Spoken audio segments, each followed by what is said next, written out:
What's up, you guys? This is Adam Gillespie with Rantin' Sweaty Calves coming at you with yet another video. And I couldn't help but cover this because as I was scrolling through my news articles on Google, I saw this interestingly titled one, and I wanted to share my thoughts on it. My initial thought is, why would you do something so stupid? So as we can see here, it says Madam Web star Sydney Sweeney's alleged Spider-Woman role likely to cancel Tom Holland, Andrew Garfield's Spider-Man from the Sony Spider-Man universe. Initially, my thoughts are this. Sony would have to be incredibly stupid. They own the rights to Spider-Man, meaning that they can do with him whatever they want, and Marvel would be left picking up the broken pieces of their shattered MCU that they have continuously shattered again and again with each installment since Endgame, at least. And I'm not even gonna go into all the bad things that are in Endgame and all the bad things that are in Marvel's Phase 2 and Phase 3 movies. Pretty much anything past the Paramount ownership days, back when Paramount was leading the MCU, has pretty much gone downhill on a consistent basis, with the exception of maybe one or two decent movies, and it just seems to get worse. For the past several years, several attempts of crafting their cinematic universe, Sony's attempts at crafting their cinematic universe revolving around Spider-Man characters hasn't worked out quite well for the studio. But their upcoming Madam Web movie, starring the Euphoria star Sydney Sweeney, can be the movie to put their struggling universe on the correct track. Okay, I don't need to see that. Following Sony's releases, including Venom and its sequel, which were fun in their own manner, and Morbius, which was a colossal failure. It was an incredibly colossal failure, and you know what was hilarious about that is that the internet made it into such a meme that they actually re-released it. They released it a second time, and it did just as badly, if not worse, the second time. Meaning that Sony released the same garbage movie twice because they legitimately took the idea of the internet's memes for serious. It's obvious that Sony is struggling from the lack of a central force, but considering that Madam Web will be reportedly introducing Sweeney as Spider-Woman, it can be the perfect character to fill Spider-Man's vacancy in the Sony cinematic universe. I say again, Sony has the rights to Spider-Man. They can do with him whatever they want. They don't have to go through Marvel.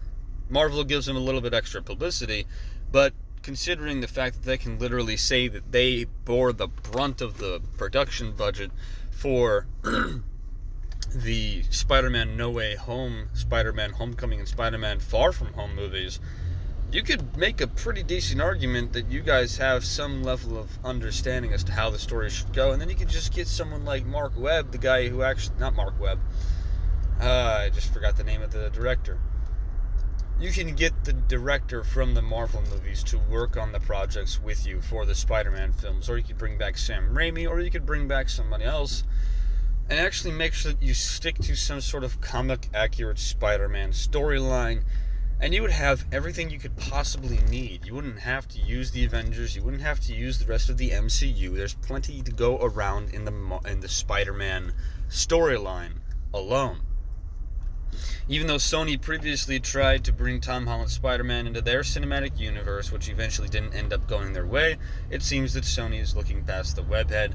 Following Sony's bold choice of releasing a Madam Web movie, it seems likely that the studio might take the difficult decision to move forward from the character of Spider-Man in their universe. So yeah, I'm not going to read through the rest of this article. I've already shared my basic thoughts on this, and it seems like the article is going to agree with me that, well, at least somewhat agree with me. But Sony would have to be incredibly stupid to let Spider-Man slip through their fingers. They really should just hold on to him with every ounce of and every fiber of their being they have left and make a good movie. Just make a good Spider-Man movie. You know what would kill it? What would knock it out of the park is a Spider-Man 4 Logan style with Tobey Maguire. Or you could just do another Spider-Man movie with Tobey Maguire in general. You bring that guy back, you have Sam Raimi direct, you have Tobey Maguire in there. Boom. And you could even get Kristen Stewart back, which, I mean, No, Kristen Dunst. You can get Kristen Dunst back, which, I mean, most people would probably just make memes about her. But if you get Kristen Dunst back and whatnot, dude, you can do so much with the Spider-Man franchise without having to go through Marvel. Because all Marvel has, really, is Spider-Man and the X-Men and maybe the Fantastic Four at one point in time. But Marvel really let a lot of their stuff go to the wayside. They really didn't have very many popular characters. Spider-Man was the character for Marvel, and without him, Marvel really doesn't have much to go off of. One of the main pulls for the Civil War movie was the fact that they dropped a 2-second clip of Spider-Man in the end of one of the trailers, and then everyone freaked out about it and went to go see it. If they didn't have that, people probably wouldn't have cared. And if they didn't have it, Spider-Man probably wouldn't have had that much of an effect on the story overall, to be honest. In fact, it probably would have worked out a little bit better if he didn't show up, because it kind of contradicts the entirety of Tony Stark's desire to work with the government according to their rules in the film. You know what? I'm not going to go into that. Never mind. I've already shared my thoughts on the article. This video has already been long enough. I've blown past the time limit that I was going to put on for myself. Nevertheless, I hope you guys enjoyed the video. If you did, make sure to leave a like, comment down below your thoughts, share this video out there with your friends, and subscribe, and hit that bell notification icon if you're watching on YouTube, or whatever other notification icon you need to use to follow me and stay notified on Rumble. I really, really appreciate you guys watching this stuff, and I can't wait to see us continue to grow. That being said, I hope you have a great day and a great rest of the week.